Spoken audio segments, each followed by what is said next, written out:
کی خاک چھانی مگر بادل کا کوئی نشان نہ ملا۔ جب وہ ناامید ہو کر واپس محل کی طرف جا رہا تھا، اسے راستے میں ایک بوڑھا چرواہا ملا۔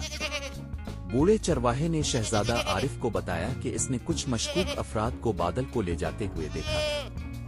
انہوں نے شہزادے کے گھوڑے کو ایک ویران غار کی طرف لے جایا تھا جو جنگل کے اندرونی حصے میں تھی۔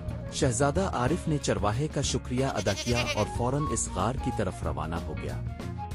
جب وہ غار کے نزدیک پہنچا تو اس نے غار کے باہر کچھ لوگوں کو کھڑے دیکھا۔ وہ لوگ چور تھے جنہوں نے بادل کو چوری کیا تھا۔ شہزادہ عارف نے اپنی تلوار نکالی اور چوروں کا مقابلہ کرنے کے لیے تیار ہو گیا۔ ایک سخت جنگ کے بعد شہزادہ عارف نے چوروں کو شکست دی اور بادل کو آزاد کروا لیا۔ بادل اپنے مالک کے پاس آتے ہی خوشی سے ہنانایا اور دونوں نے مل کر واپسی کی راہ لی۔ شہزادہ عارف اور بادل نے مل کر ایک بار پھر جنگل کی خوبصورتی کا لطف اٹھایا۔